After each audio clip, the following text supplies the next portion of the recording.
the venue normally will have some type of insurance that they have in contract that keeps everyone liable. But Right. I just have to provide security, and I never had any fights ever, Right. ever, ever, ever, ever, ever. Right. I think people respect me, and they know that I probably will fight you for fighting at my event. I ain't gonna fight you, but I'm gonna be mad. I'm gonna feel some way, and I'm gonna be really strong and stern about it. You gotta go, you know? Right. All right. This is the EFR podcast number 38. I am your host, Sammy B, along with super engineer John the Donald Serling. James is now coming on. We're gonna wait for him to come on. But she needs no further introduction. This female that I'm talking about, or this businesswoman, is someone who's kind of known in the Southwest, in the Texas, I guess you can say, concert arena, the media arena. She's a multifaceted, I guess, what's the word? Multi-business level type of woman. She's a manager. She's a concert promoter, a festival organizer. She's in a space that very few females are in. This being a business, media, tech, finance podcast, I wanted to bring her on. She's known in hip hop circles, you know, and in concert venue media circles. She represents that Texas state very hard, and I foresee this person being like, you know, the events that she throws, particularly in Houston. She throws a lot of festivals, a lot of concerts in Houston and in the state of Texas. I believe she's gonna probably be up there with the Coachellas and the other big festivals that are nationwide and worldwide, you know. And she goes by none other than Breezy. Can I get one time, so clap for my special guest, Breezy, where she's going to be talking about, you know, being in a male-dominated industry, the concert festival scene, you know, the revenues that come in the concerts and festivals, the organization in that, you know, being a female manager of a collective of different artists. One of them being well known, he goes by Peso. People from Texas in the Southwest, in the South, if you know hip hop, he's someone who's kind of known, and he's building, you know, his buzz, growing. And Breeze, man, thank you for coming on. A woman, it's not man, woman. Breeze, thank you for coming on the EFR podcast. And thank you. You know what I mean? Can I get a soul clap? Soul clap one time, soul clap. Breeze. I appreciate it. Actually, I go by, my name is By Breezy. By Breezy. You know, I was gonna, I was looking at a video that I found, and people kept saying Breezy, but I didn't know By Breezy the full name, but they kept saying Breezy, so I said, you know, I'm just gonna run with Breezy. I'm sorry about that. You know, no, it's fine. I get By X Breezy, I get By Breezy, I get Breezy. Yeah. You know, sometimes when you see the social media accounts and you see the name, you like, I don't think it's that. You know, they're just doing that as a social media handle. Right. But, you know, By Breezy, you know, and I heard people saying Breezy, so I thought like, yo, Breezy, so we run with that, you know. But By Breezy, of course, we gotta respectfully say the correct name. We don't do that here, you know what I mean? But thank you for coming on the EFR podcast. As you know, we're like a media, fintech, economic business type of show. We talk about the business side of the economy, of different business, media ventures, tech ventures, just all the different labor ventures that are going on. We talk about the business aspect. You know what I mean? Lately, we've been doing a lot of media, talking about the business aspect of media. And I thought it was a good segue to kind of, to reach out to you, because I've been trying to reach out to you a long time. As the U.S. is opening up and the world is opening up, and it's festival season, right? So festival season in the United States, festival season all around the world. Everybody's getting vaccinated now. The trajectory is looking real good in the U.S. And as the concert season is coming up, I wanted to bring you to speak about the festival that you have coming up at the end of March. Coming up at the end of April. I'm sorry. Yes. Is that correct? Yep, 420. April 20. Also to speak about the festivals, the concerts, and then also speak about the growing number of cannabis, the cannabis industry.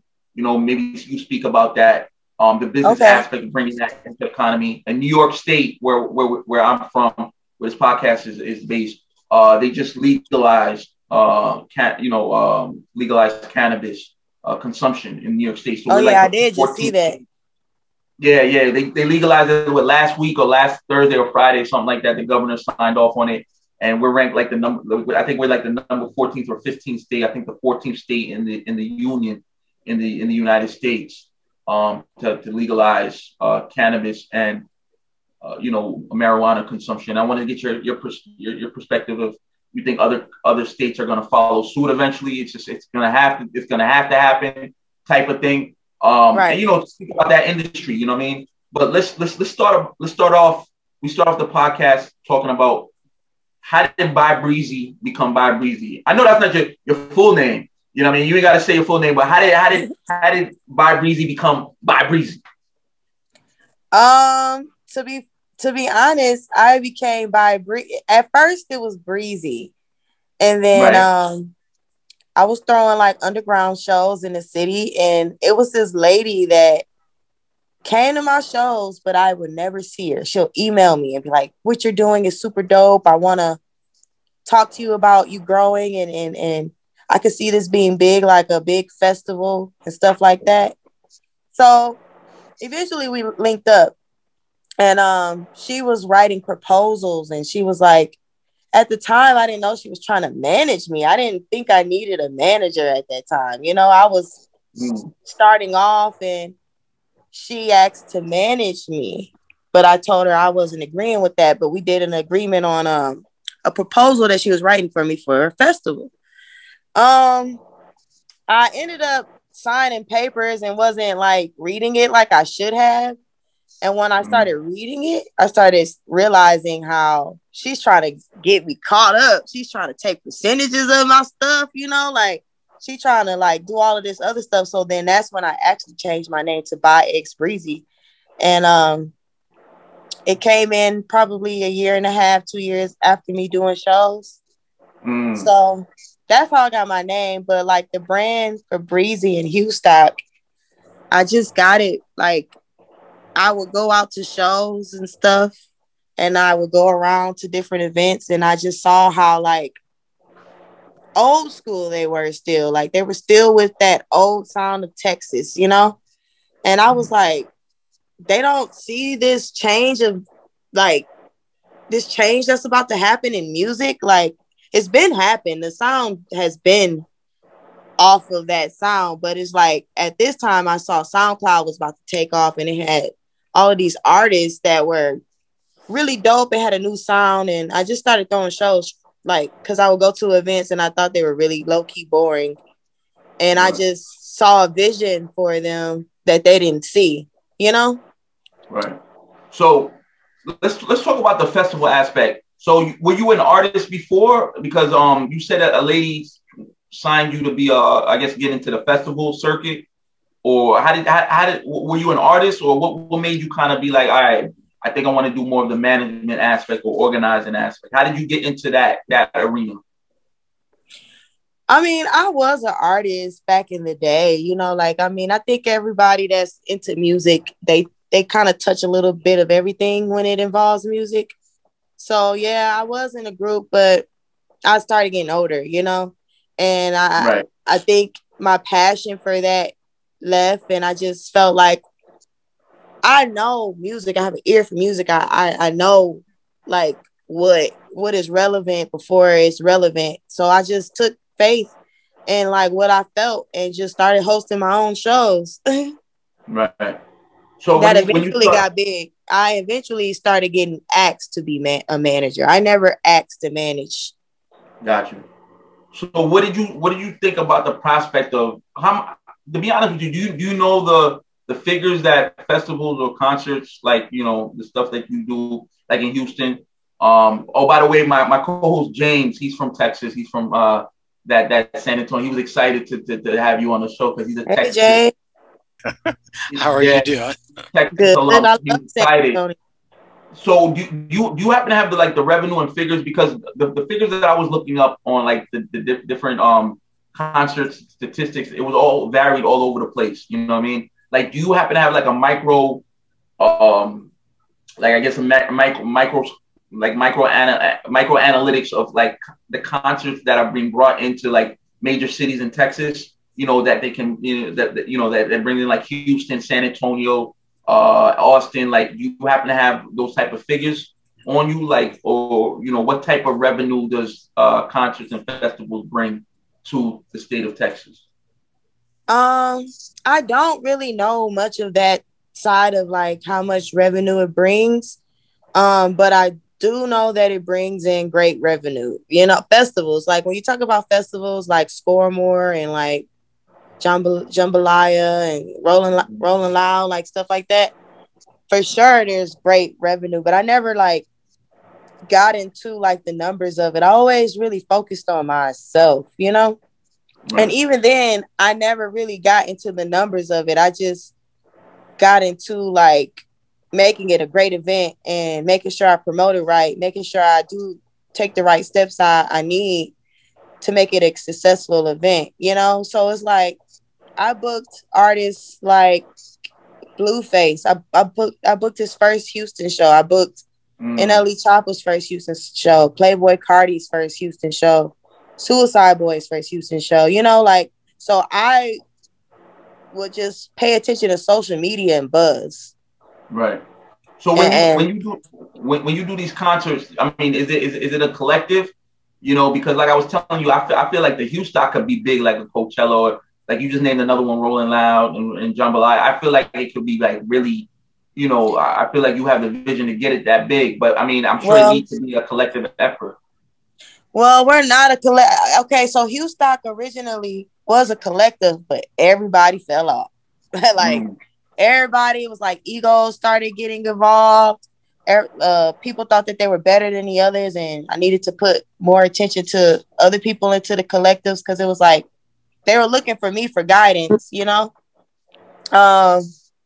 Don Toliver was in there. Tisa Corinne was in Houston. Those artists are signed. Right. But they weren't the artists with the issues. It was other artists with the issues. Sorry, that was my artist that called. Let me put my phone on do not disturb. No worries, no worries. Dang. Hold on.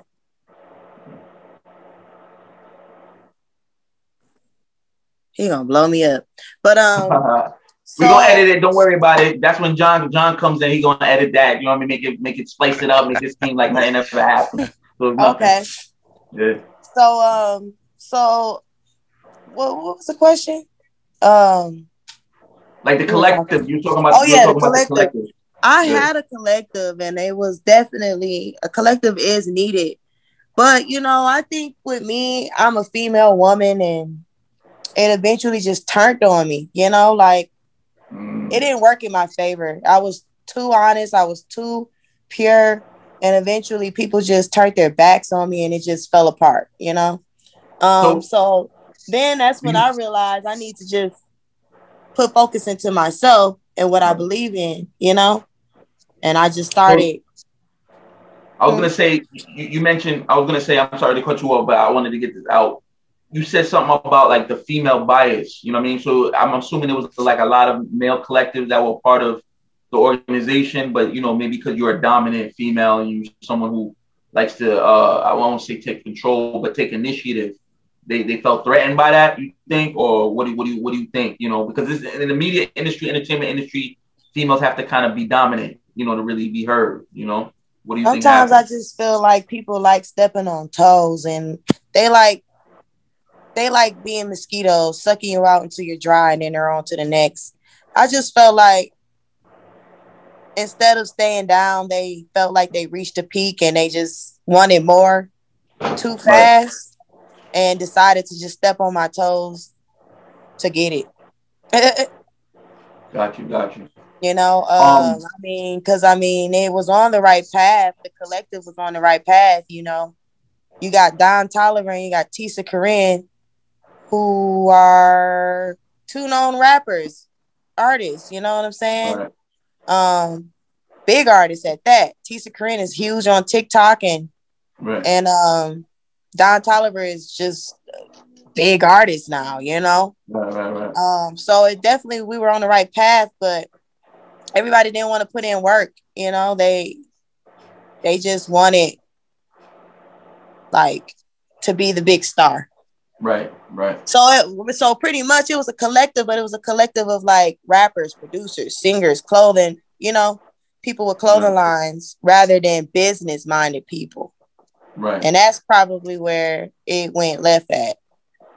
Got you. And I was throwing the shows and everybody wanted a piece of the money, and it was like I started throwing these shows. I'm not asking you money for your singles that you're selling, you know, or your brand. I'm not asking you money for the shirts that you're selling. Right. Yeah, I think that's a problem in the industry, entertainment in general, that you have people, you know, it's almost, you know, and this is why probably people think it's the industry so fake, is that everybody in the beginning, when you hustling and you're trying to get on, then you finally get on, then it's like a whole different, you know, it's like a whole different type of atmosphere after, you know what I mean? Which is understandable, you know.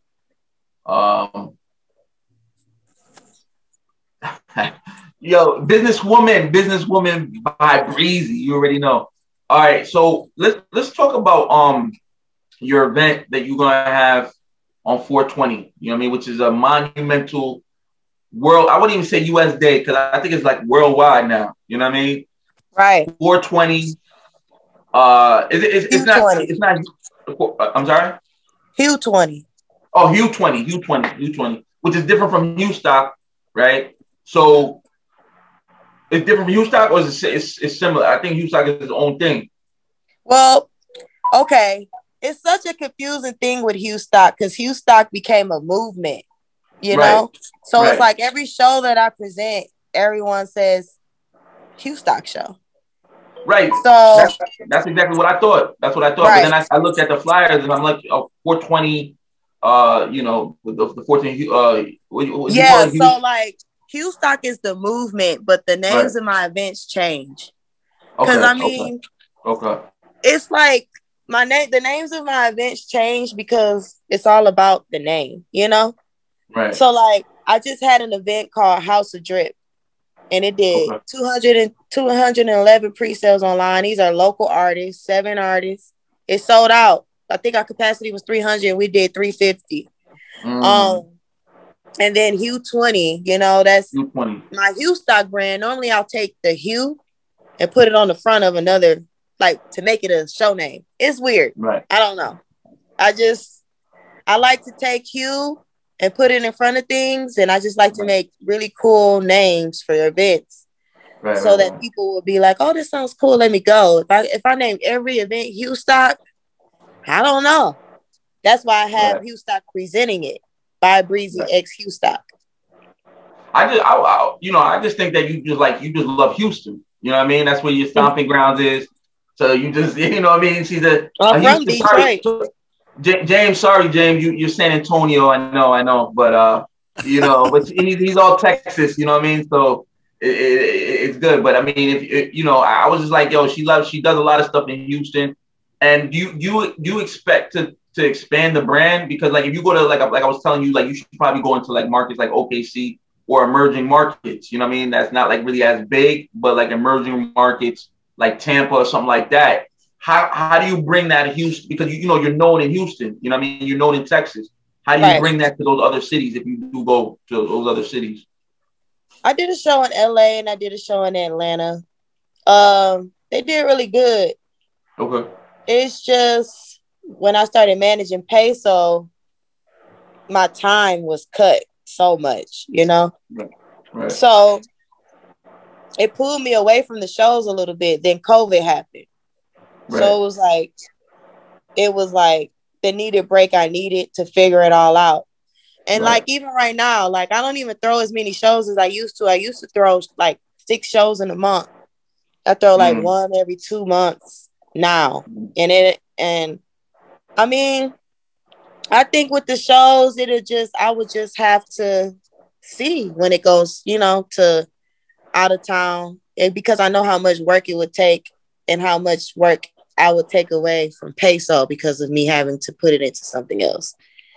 It's like it's like I would have to work so much harder because it's a market I'm not familiar with. Right, right. Well, that's what And I was I don't trying to know say. if I have Like, that. Huh? no, no, go ahead, go ahead. I'm sorry. And I don't know if I have that time, but I do know that my shows are in demand all over. And I get people in my DMs that ask me to go all over. I'm just one person. So I be trying to figure it out. I haven't unfortunately been able to find that right assistant that can keep up with me, that right intern that can keep up. So it just makes things a little less for me because it's only one of me. Right. But in due time, I do think I will. Go ahead. I'm sorry. You will? In due time, you think you will? In due time, I do think I will. I think, well, I don't know if you know, but I throw shows with my artist Peso out of town. I host those shows. Well, Peso is getting, like I said, he's like on that trajectory. Like he's getting there. You know what I mean? Like, so wherever he's going, wherever he goes, he touches, it's gonna be gold. You know what I mean? Because he's like on that incline. You know what I mean?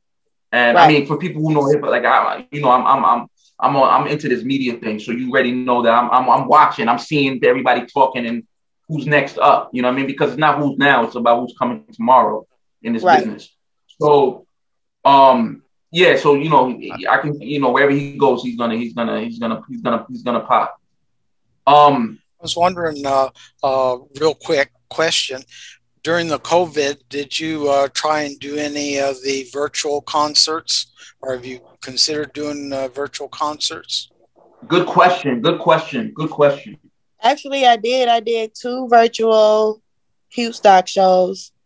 They did really good. I just didn't like the feel of them, if that makes sense. I'm so used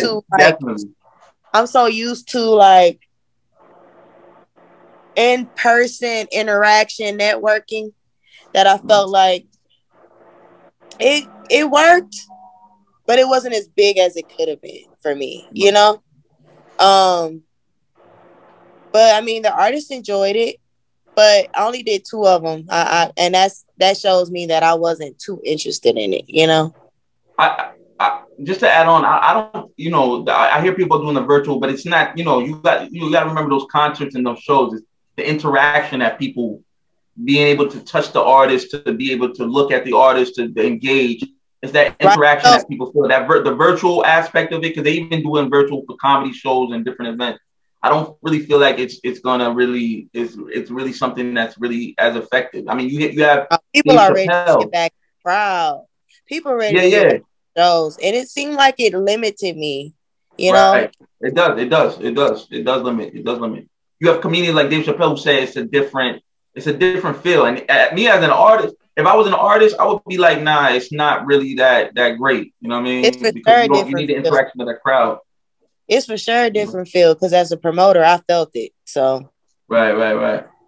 Cool, man. So what do you think about this whole the explosion of the cannabis industry? Because you're doing the 420. The huge 420. I think Texas just needs to go ahead and legalize it, but we might be the last. We might be the last state. But that's cool. I think it's needed for many reasons, especially when it comes to like health and pain and chronic pain. I think a lot of people, it really helps people a lot, and it helps people mentally more than what they think. A lot of people be stressed out and be wanting to smoke that joint. Look, see? Right. He let it go roll up. He's in Canada, so right now, he's in Toronto. So wait, you know what I mean, with Drake, he's with Drake right now. So you know what I mean, he allowed to smoke that sticky icky. He left to go roll up. You know what I mean? So he's in another. He's across the border. You know what I mean? The northern border, that is. You know what I mean? So Detroit originally. What you said? I'm from Detroit originally, so Detroit? Okay. Okay, Yeah, like people done. say. Yeah, I mean, but what Detroit is closer to Vancouver, isn't it? No. Yeah, but I've been to Toronto. Okay, yeah, Toronto because he's in Toronto, but it's still north. You know what I mean? You can still walk across the border. Yeah, I moved out here when I was 23. Yeah. Yo, So you know. Go ahead. I'm sorry. So I'm from Detroit, but everybody think I'm from Houston. Yeah. You know somebody? I know people from Detroit that moved to Houston. Why do you think that there's a lot of people from that Midwest over there, those areas that come to Houston? What does Houston do to attract a lot of people? Because I know a couple people from Detroit that moved to Houston. You know what I mean? Houston, I mean, has a great economy. I mean, it's kind of one of those cities where you'll get motivated just by being around people. Like, man, everybody's the like independently like work for themselves majority. Like, it's crazy, and you'll really see people making it, and it's like, okay. But I never came to Houston before I moved to Houston. It was one of those things where I just knew I needed to get out of Detroit. The economy was bad. It was like a lot going on, and I just felt like I would either end up in jail or like, I mean, I wasn't doing the worst things, but I was, you know what I'm saying? Or dead possibly, or just hurt, Right. or just not doing nothing. You know what I'm saying? Right. It's not much opportunity out there. Right. And so I had to get away. And I'm so glad I did, because I never thought I would have came out here and been a concert curator, manager, Right. This is something that just I started taking a love for because of my love for music. And it just, I feel like everything happened for me like it was supposed to happen, because it's like, like any other job, you become a manager, you gotta learn everything, And I feel like I learned a lot. I've been an artist myself, you know what I'm saying? I can record. I worked at studios, I songwrite, I made beats, TV production. I was on radio. I had my own radio. I was general manager of radio station. I was a choir. Like, I felt like I just touched so many areas of music, and it makes sense why I'm a manager, now, but I never would have thought it. I would never guess. That's dope. That's dope. I mean, one thing about you said about Texas, man, I would definitely say it's a entrepreneurial state. Definitely. Right. There's a lot of people, definitely entrepreneurial. Austin, Texas, like I said, is like, it's always been ranked. And like, if you look at business publications, it's been ranked like top 3 cities, like as far as entrepreneurial, independent, they contracting. Money out there in Austin. And Dallas. Dallas is rich. Dallas rich. Oh, Dallas. Yeah, Dallas. Yep. Fort Worth and Dallas. Yep. So, okay, what's next? What's next for By Breezy? Like, what's next for you on your journeys? Like, what's the next trivial thing? Well, it's funny how you mentioned how you feel like I could do a big festival. And it's crazy because I feel like I can too, but I know I can't do it by myself. Right. So I just wait till the right people come around with that. And if it doesn't, I just create my own little small festivals, Right. Blueface Show felt like a festival. NLE right. Chopper felt like a festival. It was just so packed. I mean, I'm just focusing on getting my artists to the next level and continuing my platform for artists, even though I feel like I don't have as much time as I used to. But I am about to open up a studio / venue / photography spot. Nice. I've been looking at some spots. I was really close to signing a lease on something, but the guy let somebody sign a lease the day before. Really snaky. So I mean, I guess everything happens for a reason, but that's in my plans, and I'm gonna open that with Big Cuz. I don't know if you're familiar with him, but he's the producer for Ken the Man. And I don't know if you're familiar with her. Okay, I've heard of him. I don't know too much about it. I've heard of who you're speaking about. Yeah. So that's next for me, and then I have a lot of goals on my plan, like a lot of goals, 5-year goals, and things that I want to do. I don't really talk about them because they're really great ideas. So I mean, That's one of those things that I hope I will bring to life. I'm just all about timing. I don't care if I'm 50. I'm gonna do it.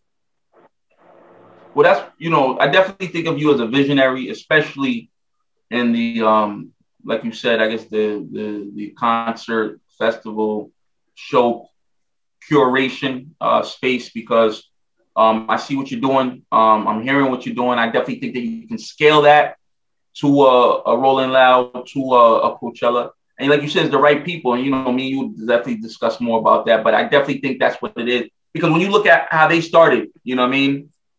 Even I was just watching something about Tiny Desk, with NPR. Tiny Desk, they do their little showcases in Washington. But, they started small. But in any business, whether it's in tech business, media business, franchise business, to scale, you need help. You know what I mean? Right. I feel like if you had the right collective, you need that collective. You need the people who know how to do about insurance. You need to have people who know how to get with managers. You know what I mean? I need business minded collective members instead of artists who only really got time for themselves. Exactly. And then it's like, you meet so many people nowadays. Everybody really on their own schedule. They ain't really trying to commit to too much no more. Right. Nah, you definitely bring that up. Quick question. I just thought about it because when I was speaking about the insurances, because the big festivals, they do have insurance, like the Houston, like stuff that you do, and the event that you have on 420, which is probably going to bring out a lot of people because that's a day of a lot of people. Do you take into account to like those type of safety nets, like the insurances, and that this being a business podcast? What do you do for those type of safety nets, like the insurance on festivals and concerts and stuff like that? Well, so the venue normally will have some type of insurance that they have in contract that keeps everyone liable. But I just have to provide security, and I never had any fights, ever, ever. Right. I think people respect me, and they know that I probably would fight you for fighting at my event. I ain't gonna fight you, but I'm gonna be mad. I'm gonna feel some way, and I'm gonna be really strong and stern about it. You gotta go, Right.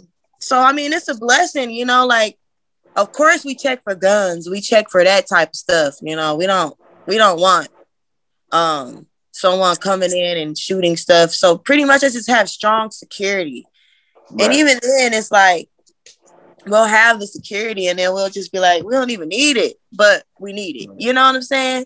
Right. Because it's just creatives. They just want to have a good time. They just want to support each other or other people that aren't creatives. They just want to come out and see what it's about. It's really not a bad, a violent time. So, I mean, I do keep everything into account. My main goal is security, right. And making sure that we pat people down and there's no guns. I don't really collaborate with people. I normally throw events myself because I noticed when I was collaborating with people, it'll bring a whole different crowd, Right. And we will pat people down and we will find guns all right here and different stuff like that. So I had to realize that I have a following that is different than everyone else's, and maybe collaborating sometimes isn't the best thing to do. Right. Sometimes when you don't know who you're collaborating with and you're following. No, I think if you have like a business mind, I think you're there, man. I think you're getting there. I definitely think that those festivals, because like the market that you're in, that Texas market, entrepreneurially, like the Houston, and then you take it to San Antonio, then you take it to Austin, then you take it to, like you said, Dallas. You know what I mean? Like those markets are huge markets. Like, those are top 20, top 10 type of markets that if you scale it right. I would need the city behind me to do a festival, and they're not behind me like it may look. I don't have a city behind me. I've done this from the ground up by myself with a vision and consistency, The city is not behind by Breezy, and that's okay though. You know what I'm saying? But by Breezy, I think you got Houston though. You do a lot of Houston events. You do a lot. I do a lot of Houston events. I have a lot of peers that support me. And a lot of up and coming people that support me. But the people that matter, that could actually help bring things into motion, nah. Instead, they'll say, I see what you're trying to do with Hustock, you know, and they'll talk stuff. It'll be like sometimes the biggest DJs in the city. And you be like, why are they hating, you know? Right. I mean, I'm a female. I'm not from here. I'm from Detroit. And then a lot of people feel like I just came here and thinking I know things. You know what I'm saying? And they see me as nothing but love, but they're not going to reach their hand out. So it's like, you need to, like, no matter how you may look at it, you need support. Right. Or like bigger people, you know what I'm saying? Your peers and all types of people. But it doesn't mean that I can't make it happen. You feel what I'm saying? Right. It's just harder. Right. Like a lot harder. Like I need a team of like 25 to make a festival come to life. Well, like or at least 5.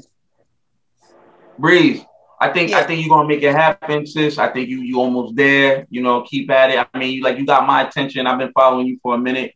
What you've been doing with Peso, you know, and the other stuff, the other talents and stuff you've been doing. And you know, I wouldn't have you on if I didn't see the vision. Like I feel like you guys are you're rising like a shuttle, like you know when it's about to take off from the plank. So well, I appreciate that because it motivates me to like try. It motivates me to rethink about a big festival, even if I start off with like 1,000 capacity and just put like a lineup of like 5 dope artists on there. It could start somewhere. Yeah, 1,000 is that's a good number to bring, and just scale it. You know what I mean? Just expand it and extend it. You know, but yeah, man. Salute, man. Salute, Breeze by Breezy. You know, we are the EFR podcast, and you know, I'd like to thank you for coming on. I appreciate you for coming on. You know, I definitely think that you're one of the few influential minds coming out, you know, from this generation. And you know, our show really impacts a lot of Generation Zers, millennials, baby boomers, Generation Xers. But you know, what we try to do is try to find people who are elevating, you know, in the business, the tech world, the finance, and you bring the economy and finance and whatever you know, whatever sector or industry that they're in, because everything is dependent on the economy and the sector and the finance. So we bring that in, and you know, this is why it's called EFR Podcast, Economic and Finance Report. We do appreciate you for coming down and blessing us with some business knowledge. Thank you for reaching out and inviting me. Yep. And you know, can I get a one time for by Breezy, you know, extraordinaire manager, extraordinaire concert promoter, extraordinaire festival organizer, and one of the few to do it in the game. And you know, thank you for coming on. And we are the EFR podcast. I'm Sammy B, along with James Lyman, and on the boards, John Don Sterling. And episode 38, man. Salute. Thank you. We all have a voice and opinion. Just how you use yours. God bless.